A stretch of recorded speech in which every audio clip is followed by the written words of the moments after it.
Hi friends, welcome to Lakshmi కథల హర్విల్లు. మనం ఇప్పుడు గన్నవరపు నరసింహమూర్తి గారిచే రచింపబడిన మిత్రలాభం అనే నవల చెప్పుకుంటున్నాం కదండి. ఆలస్యం చేయకుండా నెక్స్ట్ పార్ట్లోకి వెళ్దామండి. వారం రోజుల తరువాత మైత్రేయి ఫోన్. ఢిల్లీలో వాళ్ళ అమ్మగారికి తరచూ ఆరోగ్యం బాగుండటం లేదని, ఢిల్లీ వాతావరణం ఆమెకు నప్పటం లేదని, అందుకే ఢిల్లీని వదిలి ఇంకెక్కడికైనా వెళ్ళిపోదామని అనుకుంటున్నాను అని చెప్పింది. మరి ఉద్యోగం? అన్నాడు సందీప్. ఈ కరోనాతో ఇంకేం ఉద్యోగాలు చేస్తాం సందీప్? ఎన్నో నిషేధాలు, ఎక్కడికి వెళ్ళలేము. అందుకని ఏ పల్లెటూరులోనైనా ఉండాలని ఉంది. మా నాన్నగారి ఊరు వెళ్దామంటే అక్కడ నాకు తెలిసిన వాళ్ళెవరూ లేరు. ఈ సమయంలో అమ్మని ఏదైనా వృద్ధాశ్రమంలో చేర్పిస్తే తప్ప నేను ఉద్యోగం చెయ్యలేను. నేను బ్రతికుండగా ఆమెను ఒంటరిగా వదిలేయడం నాకిష్టం లేదు అని చెప్పింది. ఓ పని చెయ్యి, మా ఊళ్ళోనే మా వీధి చివర్లో మాకు ఇంకో ఇల్లు ఉంది. ప్రస్తుతం అది ఖాళీ. అక్కడ మొక్కలు చెట్లు పెంచుతుంటాను. ఒకప్పుడు మా మేనత్త అందులో ఉండేది. ఇప్పుడు ఆమెడ కొడుకు దగ్గరకు వెళ్ళిపోయింది. అందులో నువ్వు మీ అమ్మ ఉండండి. ప్రశాంతమైన జీవనానికి మా ఊరు చాలా బాగుంటుంది. చూసావు కదా. మీ ఊళ్ళో వచ్చి ఉంటే అందరూ ఏమనుకుంటారు చెప్పు. అయినా మీ ఊళ్ళో నేనేం చెయ్యాలి? అమ్మకైతే బాగుంటుంది. పల్లెటూరు కాబట్టి కాలక్షేపం అవ్వచ్చు. దాని ఆరోగ్యం కూడా కుదుటపడవచ్చు అంది మైత్రేయి. కరోనాతో మన జీవన విధానంలోనే మార్పులొచ్చాయి. రాను రాను మనం బయటికెళ్ళి ఉద్యోగాలు చేసే అవకాశాలు తగ్గిపోతున్నాయి. అలా వెళ్ళడం కూడా కొన్నాళ్ల దాకా మంచిది కాదు. 1 సంవత్సరం లోపు ఆ వ్యాక్సిన్ కనుక్కుంటే అప్పుడు ఈ వైరస్ పూర్తిగా నిర్మూలించబడి పరిస్థితులు చక్కబడొచ్చు. ఏదైనా కొన్ని సంవత్సరాలు తక్కువ జనాభా ఉన్న పల్లెలే మంచివి. మీరింకేం ఆలోచించకుండా ఎల్లుండి ఆదివారం బయలుదేరి వచ్చేయండి. నేను స్టేషన్కి వస్తాను అన్నాడు. అనుకున్నట్లుగానే ఆమె వాళ్ళ అమ్మగారు కలిసి రైల్లో వచ్చారు. సందీప్ స్టేషన్కి వెళ్ళి వాళ్లను ఊళ్ళోకి తీసుకువచ్చి తిన్నగా తన ఇంటికి తీసుకువెళ్ళి వివరాలను వాళ్ళమ్మకు చెప్పాడు. వాళ్ళమ్మ కూడా సంతోషించింది. ఆ మధ్యాహ్నం భోజనాలు తరువాత వాళ్ళని సామాన్లతో సహా ఆ ఇంట్లో దించి వచ్చాడు. ఆ తరువాత తన ఇంట్లో వస్తువుల్ని సామాన్లను సందీప్ తీసుకెళ్లి ఇచ్చాడు. సాయంత్రం ఇంటికి వెళ్ళేసరికి ఇంటి రూపురేఖలు మారిపోయాయి. ఇల్లు చాలా నీట్గా సర్దింది మైత్రేయి. ఇంటి పెరట్లో బోలెడు పాదులు, పూల మొక్కలు, చెట్లు, మంచినీటికి బోర్వెల్, బాత్రూమ్స్తో చాలా విశాలంగా ఉంది ఇల్లు. ఎలా ఉంది ఇల్లు? అన్నాడు. పర్ణశాలలా ఉంది. నాకు నచ్చింది. మా అమ్మకైతే ఇంకా నచ్చింది. ఆమె ఆరోగ్యం ఈ వాతావరణానికి కుదుట పడుతుందని అనిపిస్తోంది. నాకు కొన్నాళ్లపాటు మొక్కలతో టైంపాస్. కానీ మీరు మా ఇంటికి ఇలా అస్తమానం వస్తే ఊళ్ళో ఏమనుకుంటారు? మీరే కావాలని తెచ్చిపెట్టారనుకుంటారేమో. ఇది పల్లె కదా. అందుకే నేనే ఏదో పని చేసుకుంటూ ఆ సమస్య రాదు అంది. నేనే ఏదో పని చేసుకుంటే ఆ సమస్య రాదు అంది. మైత్రేయి గారు, 2 ఏళ్ల నుంచి మన పరిచయం. మనం చదువుకున్న వాళ్ళం. తప్పు చేస్తే భయపడాలి. లేనప్పుడు వచ్చేవన్నీ తాత్కాలికం. అవన్నీ ఆలోచిస్తే మనం ముందుకెళ్ళలేము. ఓ పని చెయ్యండి. మీకెలాగూ సంగీతం, చిత్రలేఖనం బాగా వచ్చు కాబట్టి ఈ ఊరి ఆడపిల్లలకు నేర్పండి. మీరు చెబుతానంటే చాలామంది పిల్లలు వస్తారు. అలాగే సాయంత్రం పూట ట్యూషన్లు చెప్పండి. ఇక నా కంపెనీలో ఉద్యోగం ఎలాగూ ఉంది. ఇంట్లో ఉంటూ ఆ పనులు కూడా చెయ్యండి. మీకు ఆదాయం, టైంపాస్. అదీ కాక మీ స్నేహితురాలు వరూధినిలాగా మీకు కూడా సంగీతం నేర్పుతున్నట్లు తృప్తిగా ఉంటుంది. ఏమంటారు? ఆలోచించండి. అలా అయితే రేపట్నుంచే పిల్లలు వస్తారు అన్నాడు. ఆమె మాట్లాడకుండానే మౌనం దాల్చింది. ఈ రాత్రి నన్ను ఆలోచించుకోనివ్వండి. రేపు చెబుతాను. అలాగే, ఇప్పుడేం తొందర లేదు. మీకు వీణ కూడా వచ్చు కదా. వచ్చు. అప్పుడు నేను ఇద్దరం కలిసి నేర్చుకున్నాము. సంగీతం అంటే చెప్పలేనంత ఇష్టం. మీరు చెప్పింది కూడా నిజమే. విద్యని 10 మందికి పంచాలి. స్వదేశీ పూజ్యతే రాజా విద్వాన్ సర్వత్ర పూజ్యులే అన్నాడు సందీప్ నవ్వుతూ. ఆ మర్నాడు ఉదయాన్నే సందీప్ మార్నింగ్ వాక్ కోసం ఏటివైపు వెళ్తున్నాడు. దారిలో మైత్రేయి ఇంటి ముందు నీళ్లు కళ్ళాపి చల్లి ముగ్గులు పెడుతూ కనిపించింది. మీకు ముగ్గులు వేయడం కూడా వచ్చా అన్నాడు. అప్పటికి రథం ముగ్గు పూర్తి చేసి ఆమె నిలబడింది. ముఖం నిండా చెమట. ముగ్గులో కళ ఉట్టిపడుతున్నట్లు అందగా ఉంది. ఇంత తెల్లవారి లేచి ఈ ముగ్గుల్ని వేస్తున్నారా? నాకు తెల్లవారి లేవడం చాలా ఇష్టం. ముఖ్యంగా ప్రత్యూషపు వేళంటే చాలా ఇష్టం. సింధూరం లాంటి తూర్పు దిక్కిష్టం. లేత బాలబానుడి కిరణాలంటే ఇష్టం.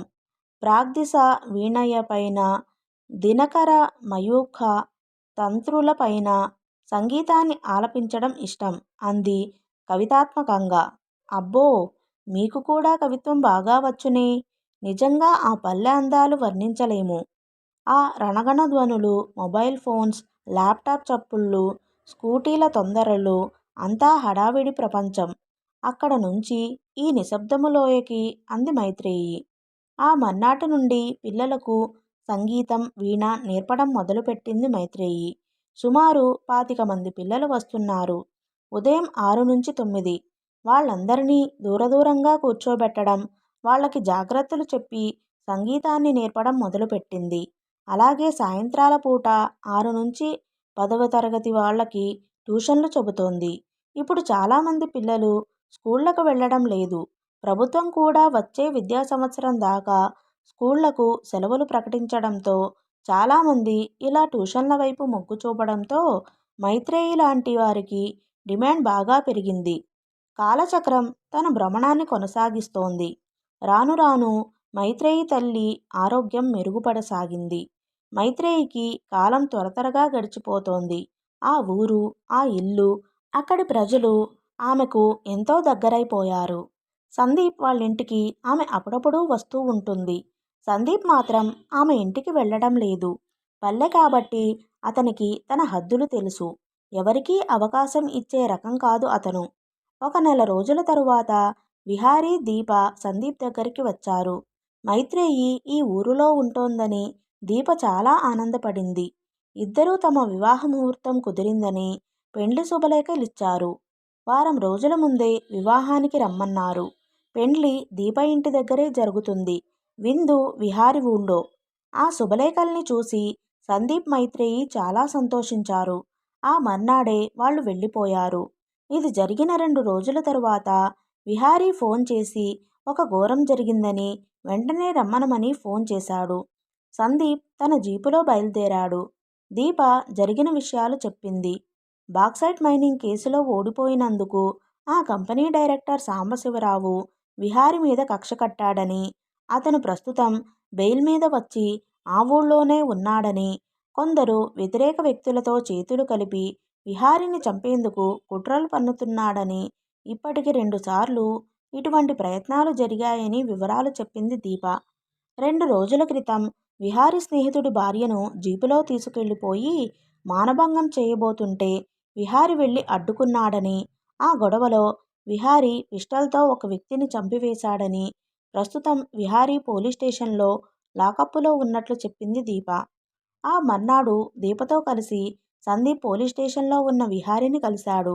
ఏం జరిగింది అని అడిగాడు. విహారి గెడ్డంతో నీరసంగా కనిపించాడు. మొన్న మా రైతు రాజయ్య భార్య సీత పొలం నుంచి వస్తుండగా ఆ కంపెనీ డైరెక్టర్ కొడుకు సుధాకర్ ఆమెను బలవంతంగా కంపెనీలోకి తీసుకెళ్ళిపోతున్నట్లు రాజయ్య వచ్చి చెప్పడంతో నేను నా పిస్టల్ తీసుకుని మోటార్ సైకిల్ మీద అక్కడకు వెళ్ళాను. 2 ఏళ్ల క్రితం నేను లైసెన్స్డ్ పిస్టల్లో కొన్న విషయం నీకు తెలుసు కదా. నేను అక్కడికి వెళ్ళేసరికి ఆమెను మానభంగం చేయబోతున్నాడు సుధాకర్. నిజానికి వాడు నేను వస్తాననే సీతను ఎత్తుకెళ్ళాడు. నేను ఆమెను వదిలేయమని ఎంత చెప్పినా విన్నాడు కాదు. చివరకు పిస్టల్ తీసి వాడి మీద గురిపెట్టి ఆమెను వదిలివేయమని చెప్పినా వినలేదు. ఈలోగా పిస్టల్ పేల్చిన శబ్దం. వాడు రక్తం కక్కుకుంటూ నేల కొరిగిపోయాడు. నిజానికి నేను వాడిని భయపెట్టానే కానీ పిస్టల్ని పేల్చలేదు. అదీ జరిగింది అని చెప్పాడు విహారి. నువ్వు పిస్టల్ని పేల్చకుండా అదెలా పేలింది? వాడెలా చనిపోయాడు? ఆశ్చర్యంగా ఉందే. పొరపాటున పేల్చావేమో చూసుకున్నావా? చూసుకున్నాను. నా పిస్టల్లో గుళ్ళు అన్నీ ఉన్నాయి. అయినా పోలీసులు వచ్చి నన్ను అరెస్టు చేసి లాకప్పులో పెట్టారు. నేను పేల్చలేదని చెప్పినా వాళ్ళు నా పిస్టల్ని సీజ్ చేసి వాడి బాడీని పోస్టుమార్టంకి పంపారు. మరి ఎవరి పిస్టల్ పేలింది? ఏం జరిగింది? నేను వెంటనే గమనించాను. నేను గురిపట్టిన సమయంలోనే ఎవరో నా వెనక నుంచి వచ్చి కాల్చేసి పారిపోయాడు. నేను ఆ శబ్దం రాగానే వెంటనే వెనక్కు తిరిగి వాడిని వెంబడించాను. కానీ వాడు పారిపోయాడు. కానీ పోలీసులు నమ్మటం లేదు. నేను పరుగు పరుగున వెళ్ళి వాడిని వెంబడించాను. కొంత దూరం తరువాత వాడు నా చేతికి చిక్కాడు. ఇద్దరికీ పెద్ద పెనుగులాట జరిగింది. అప్పటికీ నీతో వచ్చిన మన రైతులు ఇద్దరు పరుగున వస్తుండడంతో నన్ను తోసేసి పారిపోయారు. ఆ సమయంలో వాడి మెడలోనున్న గొలుసుని పట్టుకోబోతే అది తెగిపోవడంతో నన్ను తోసేసి పారిపోయాడు. మరి ఆ గొలుసేది? అది దొరికితే వీడిని గుర్తించవచ్చు అన్నాడు సందీప్. ఆ గొలుసు అక్కడే పడిపోయింది. వెతికితే బహుశా దొరకవచ్చు అన్నాడు విహారీ. ఇప్పుడదే కీలకం. సర్లే, మీ వాళ్ళకి ఎవరికైనా చెప్పి దాన్ని వెతికించి ఇక్కడికి తెప్పించే ఏర్పాట్లు చెయ్యి. రేపు నేను పోలీసులతో మాట్లాడి నిన్ను బయటకు తీసుకువచ్చే ఏర్పాట్లు చూస్తాను అన్నాడు. ఆ మర్నాడు ఉదయం 10 గంటలకు పక్క ఊరి పోలీస్ స్టేషన్కి వెళ్ళాడు సందీప్. అక్కడే విహారీ లాకప్పులో ఉంచారు. ఈలోగా అదృష్టవశాత్తు గొలుసు దొరకడంతో దాన్ని తీసుకువచ్చారు. ఫకీరు అనే రైతు. అది ఒక ఇత్తడి లాకెట్. దాని చైన్ తెగిపోయి ఉంది. ఆ లాకెట్లో సాయిబాబా బొమ్మ ఉంది. దాని మీద ఏ విధమైన పేరు గాని ఆనవాళ్లు గాని దొరకలేదు. అది ఒక చక్రంలాగా ఉంది. మరో అరగంటలో ఎస్ఐ వచ్చాడు స్టేషన్కి. అతని పేరు ప్రతాప్. సందీప్ అతన్ని పరిచయం చేసుకుని విహారి గురించి చెప్పాడు. కోర్టు చెప్పినా సరే మైనింగ్ కంపెనీ ఆ ఊరిని వదలకుండా ఊళ్ళో చాలా అల్లర్లు సృష్టిస్తున్నారని, వాళ్లే ఆ అమ్మాయిని మానభంగం చేస్తున్నట్లు నమ్మించి విహారిని అక్కడికి రప్పించి ఇంకొకరి చేత ఈ హత్యను చేయించారు. అసలు మీరు విహారిని ఎలా అరెస్ట్ చేశారు? అతని పిస్టల్ అసలు పేలలేదు. మీరు గమనించారా? అసలు ఆ చనిపోయిన సుధాకర్ శరీరంలో దిగబడిన బుల్లెట్ని పరిశీలిస్తే తెలుస్తుంది కదా అది ఏ పిస్టల్లోదో. అవన్నీ పరిశీలించకుండా ఎలా అరెస్టు చేశారు ఇన్స్పెక్టర్ అని అడిగాడు. అదీ కాక మీరు 24 గంటల కన్నా ఎవరినీ లాకప్లో ఉంచకూడదు. కోర్టుకి అప్పచెప్పాలి.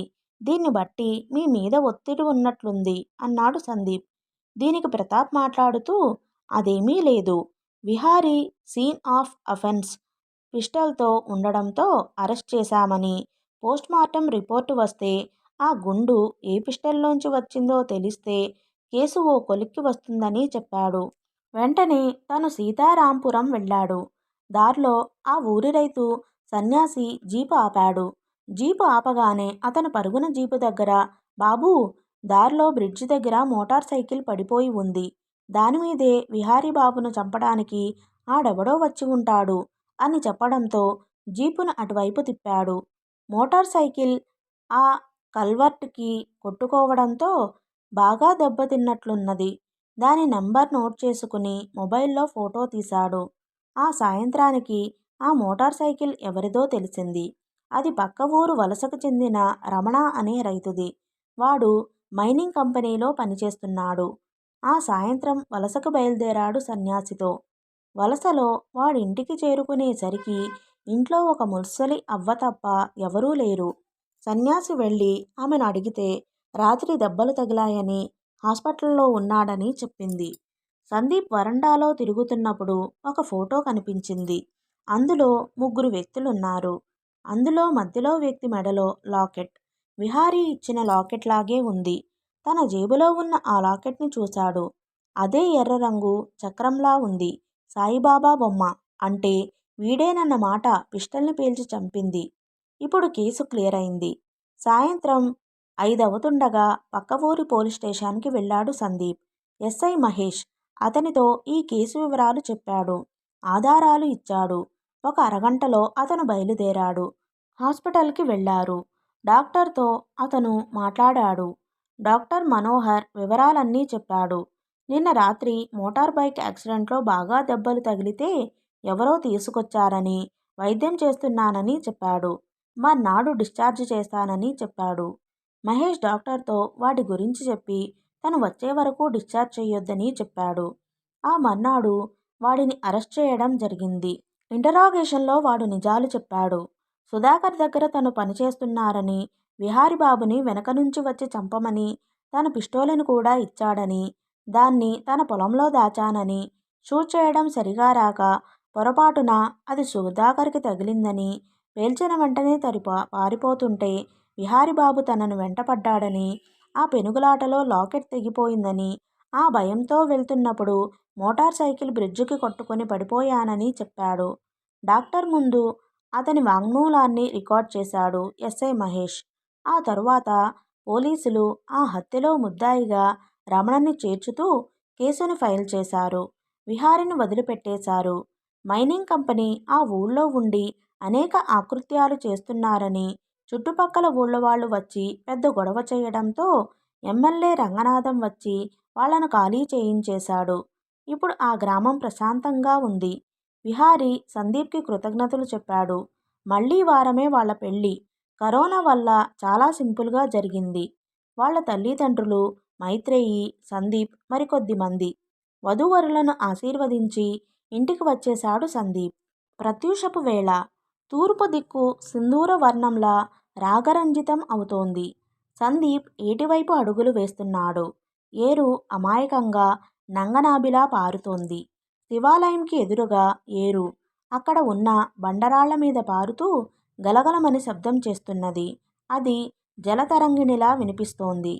కార్తీకం కావడంతో ఎక్కడో వదిలిన కార్తీక దీపాలు ఆకాశంలో చుక్కల్లా మెల్లమెల్లగా వస్తున్నాయి. ఎన్ని సరదాల అగరవత్తులు వెలిగించుకున్నాను. ఎంత కాంక్ష శ్రీ గంధమ్మ మైనలది కొన్నాను. తిలక్ గేయం ఆ ప్రభాత సమయంలో గుర్తుకు వస్తోంది. దూరంగా శివాలయంలోంచి గుడిగంటల ధ్వని లయబద్ధకంగా వినిపిస్తోంది. శ్వేతవర్ణపు గుడి శిఖరం మీద తెల్లటి పావురాలు ఎగురుతూ శాంతి సందేశం వినిపిస్తున్నాయి. దూరంగా రైతు తన హలంతో పొలాన్ని దున్నటానికి దున్నలతో సాగిపోతున్న దృశ్యం కనిపిస్తోంది. ఏటిగట్టు దాటి గుడిలోకి ప్రవేశించాడు. గుడిలోంచి అలలు అలలుగా మంద్రంగా త్యాగరాజు కీర్తన వినిపిస్తోంది. జగదానందకారక జయ జానకి వీణులకు విందు కలిగిస్తూ ఆ ప్రభాతానికి ఒక పవిత్రతని ఆపాదిస్తోంది. గుడిలో ప్రవేశించాడు. మైత్రేయి గుడి ప్రాంగణంలో ఆకుపచ్చని పట్టుచీరలో దగదగ మెరిసిపోతుంది. స్నానం చేయడం వల్ల పొడవైన నల్లటి కురులు ఒక నల్లటి మేఘంలా కనిపిస్తోంది. ఆ సమయంలో ఆమె దేవాలయ ప్రాంగణంలో అప్సరసలా వెలిగిపోతోంది. ఆ ప్రాంగణంలో ఓ 15 నుంచి 20 మంది ఆడపిల్లలు సంగీత సాధన చేస్తూ ఒకే కీర్తనని బృందగానం చేస్తున్నారు. సందీప్ని చూడగానే పరుగున వచ్చింది మైత్రేయి. మైత్రేయి, మీరేంటి ఈ సమయంలో ఇక్కడ? సందీప్ గారు, వీళ్ళు నా దగ్గర సంగీతాన్ని నేర్చుకుంటూ కీర్తనల స్థాయికి అతి త్వరగా చేరుకోవడం ఆశ్చర్యంగా ఉంది. అందుకే అనట రాజుడి ప్రాంగణంలో కీర్తనలు పాడించాలనిపించింది. అందుకే ఇక్కడున్నాను అంది.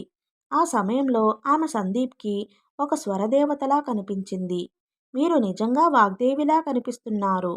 వరవీణగా మృదుపాణి వనరు హలోచనురాణి గుర్తుకు వస్తోంది మిమ్మల్ని చూస్తూ ఉంటే. ఇదంతా మీ చలవే. లేకపోతే ఎక్కడో ఢిల్లీలో పెరిగిన నాకు మళ్ళీ ఇంత మంచి పని చేసే అవకాశం మీ వల్లే వచ్చింది. వరదలో కొట్టుకుపోతున్న నన్ను మళ్ళీ ఒడ్డుకు చేర్చారు. ఆ దేవదేవుడికి స్వరార్చన చేసే అవకాశం కల్పించారు అంది చెమర్చిన కళ్ళను తుడుచుకుంటూ. ఇందులో నాదేముంది మైత్రేయి గారు? నిమిత్త మాత్రుణ్ణి. సంగీతానికి మూలం సామవేదం. అది అందరికీ పట్టబడదు. అయినా ఎప్పుడో చిన్నప్పుడు నేర్చుకున్న సంగీతాన్ని 20 సంవత్సరాల తరువాత కూడా మర్చిపోకుండా ఆ వాగ్దేవికి నైవేద్యం చేయడం మీ గొప్పతనమే. కొందరు ఆరంభిస్తారు, కానీ ముగింపు ఇవ్వలేరు. భర్తృహరి చెప్పినట్లు ధీరులు ఒక్కరే పూర్తి చేస్తారని చెప్పాడు. సర్లేండి, పదండి, దర్శనం చేసుకుందాం అంటూ గుడి గర్భగుడి దగ్గరకు వెళ్లారు. పూజారి హారతి వెలిగించి మంత్రోచ్చారణ చేస్తూ తీర్థం ఇచ్చాడు. ఆ హారతి వెలుగులో నిటలాక్షుడు వెలిగిపోతున్నాడు. ఆ తరువాత ఇద్దరూ బయటకొచ్చారు. చాలా రోజులైంది మీరు మా ఇంటికొచ్చి. రావడమే మానేశారు. ఊళ్ళో వారు ఏమనుకుంటారోనని భయమా అని అడిగింది మైత్రేయి. అదేం లేదు మైత్రేయి. మీరు స్వరయజ్ఞం చేస్తున్నారు. మిమ్మల్ని డిస్టర్బ్ చేయడం ఎందుకని మానేశాను. ఈలోగా కొత్త కేసులు, వ్యవసాయం పనులు రావడం కుదరలేదు అంతే. మరి నన్ను ఈ ఊరు వచ్చే ముందు నా బాగోగులన్నీ దగ్గరుండి చూస్తామని, పూర్తి బాధ్యత వహిస్తామని చెప్పారు. అలా చెప్పి నా గురించి పట్టించుకోకపోవడం న్యాయవాదికి అపప్రద కాదా అంది నవ్వుతూ. ఈ శ్రీరామనవమి ఉత్సవాలు బాగా చెయ్యాలని సంకల్పించాము. దానికి మీ సహాయ సహకారాలు కావాలి. 3 రోజుల పాటు జరుగుతాయి. ఆ 3 రోజులు మీ సంగీత కార్యక్రమాలు ఉండాలి. ఒకరోజు మీరు కీర్తనలు పాడాలి. అవసరమైతే మీ స్నేహితురాలు వరూధినిని కూడా పిలవండి అన్నాడు. చాలా సంతోషం. దేశానికి, ప్రపంచానికి ఒక పెద్ద సవాల్ ఎదురైంది. ఇప్పుడిప్పుడే అది కుదుట పడుతోంది. ఆ మహేశ్వరుడికి ఈ దేశాన్ని, ప్రపంచాన్ని, మన ఊరిని రక్షించమని వేడుకుందాం. మైత్రేయి గారు, జీవితంలో భవిష్యత్ ఆలోచనలేమిటి? ఏం చెయ్యబోతున్నారు? ఎన్నాళ్ళలా ఒంటరిగా ఉంటారు? అవేమీ ఆలోచించడం లేదా? అవన్నీ ఆలోచించే స్థితిలో నేను లేను. కాననుకున్నవేమీ జరగలేదు. కోరికలు దుఃఖాలకు మూలం అన్నాడు బుద్ధుడు. అందుకే పెద్దగా ఆలోచించకుండా కాలం గడిపేస్తున్నాను. అవుననుకోండి. ఒంటరిగా మనం ఎక్కువ కాలం ఉండలేము. జీవితంలో అన్ని వింతలు జరుగుతుంటాయి అనడానికి మన పరిచయమే తార్కాణం. ఆ రోజు నేను ఢిల్లీకి అనుకోకుండా వచ్చేశాను. నా స్నేహితుడు రావలసింది చివరి క్షణంలో అతనికి సమస్య రావడంతో నన్ను పంపారు. అతనికి సమస్య లేకపోతే మంచి వ్యక్తితో స్నేహం చేసే అవకాశం కోల్పోయేవాడిని. ఇప్పటికీ ఆ రోజులు తలుచుకుంటుంటే ఆశ్చర్యం వేస్తుంది. కొత్తవాడినైనా నాతో 3 రోజులుండి ఢిల్లీ తాజ్మహల్ అన్నీ చూపించారు. చాలామంది ఆడపిల్లలైతే కొత్త వాళ్ళని నమ్మరు. మీకు నాలో అటువంటివి కనిపించలేదా అని అడిగాడు సందీప్. అదెలా జరిగిందో నాకే తెలియదు. అప్పటిదాకా నాకితరులతో పరిచయం లేదు. కానీ మీలో ఒక స్నేహితుడిని చూశాను. మీ ముక్కుసూటితనం, మాట్లాడే విధానం, ప్రవర్తన ఇవన్నీ నాకు నచ్చాయి. మైత్రేయి, జీవితం మొన్నటిదాకా చాలా ఆశాజనకంగా గడిచింది. మనం మన కోసమే కాకుండా స్నేహితులు, చుట్టాలు అందరి కోసమూ బ్రతికాము. కానీ మధ్యలో కొంత నిరాశ. ఇక ముందు ఈ నిర్లిప్తత నుంచి బయటపడాలి. ఆశ లేకపోతే మనం ముందుకెళ్ళలేము. జీవితానికి తోడు కూడా అవసరం. కాబట్టి మీకిష్టమైతే చెప్పండి, మనం కలిసి సాగుదాం. నేను ఈ మాట చాలా రోజుల నుంచి అడుగుదామని అనుకుంటున్నాను. ఎందుకో నా నోరు దాటి ఆ మాట రాలేకపోయింది. మిమ్మల్ని చూసిన మర్నాటి నుంచి మా అమ్మ నన్ను మిమ్మల్ని కోడలిగా చేసుకుంటానని, ఆ విషయాన్ని నిన్ను అడుగుతానని చెబితే నేను కాదన్నాను. నీ మనసులో ఏముందో మళ్ళీ కాదంటే జీవితాంతం బాధపడాలని ఆలోచించి ఆ మాటెత్తలేదు. ఏదైనా పొరపాటు జరిగితే మన స్నేహానికి ఎడబాటు కలుగుతుందని సాహసించలేకపోయాను. కానీ ఎప్పటికైనా మీ అభిలాష తెలియాలి. అందుకే ఈ పవిత్రమైన గుడిలో ఈ మాట అడిగాను. వెంటనే చెప్పక్కర్లేదు. మీకిష్టం లేకపోతే చెప్పడానికి సంకోచించవద్దు. ఎవరి జీవితం వారిది. సుమారు 5 సంవత్సరాల స్నేహంలో మిమ్మల్ని అడిగే ధైర్యం కలగలేదు. కానీ మా అమ్మ రోజూ నన్ను విసిగిస్తోంది. నాకు ఇష్టమే, కానీ అది మన స్నేహం మీద ప్రభావం చూపుతుందని నేనడగలేదు. మీకిష్టమైనా లేకపోయినా నిర్మొహమాటంగా నిర్ణయం చెప్పేయండి. ఈ విషయం వెంటనే చెప్పక్కర్లేదు. సమయం తీసుకోండి అంటూ బయటికి నడిచాడు సందీప్. మైత్రేయి మౌనంగా అతని వైపే చూస్తూ నిలబడింది. ఆ రోజు శ్రీరామనవమి. గుడిలో సీతాకళ్యాణం జరుగుతోంది. అంతకు గంట క్రితమే సందీప్ మైత్రేయుల పెళ్లి ఆరామ కోవెల్లో అంగరంగ వైభవంగా జరిగింది. ఆ కొత్త జంట సందీప్ మైత్రేయి పెళ్లిపేటల మీద నుంచి సీతారామ కళ్యాణం వేడుకల్ని చూశారు. విహారీ, దీప, శ్రీహర్ష ఇలా అతని స్నేహితులంతా ఆ వివాహానికి వచ్చారు. ఆ సాయంత్రం ఆహుతుల సమక్షంలో మైత్రేయి వరూధిని కలిసి స్వరార్చన గుడిలో మొదలుపెట్టారు.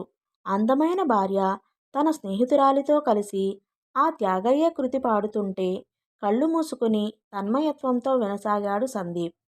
పిబరే రామరసం. ఆ కీర్తన మైత్రేయితో తన భవిష్యత్ జీవితాన్ని అందంగా ఊహించుకుంటూ కళ్ళు మూసుకున్నాడు సందీప్. నవల సమాప్తం. ఈ నవలని ఇంతగా ఆదరించినందుకు అందరికీ చాలా థ్యాంక్స్ అండి.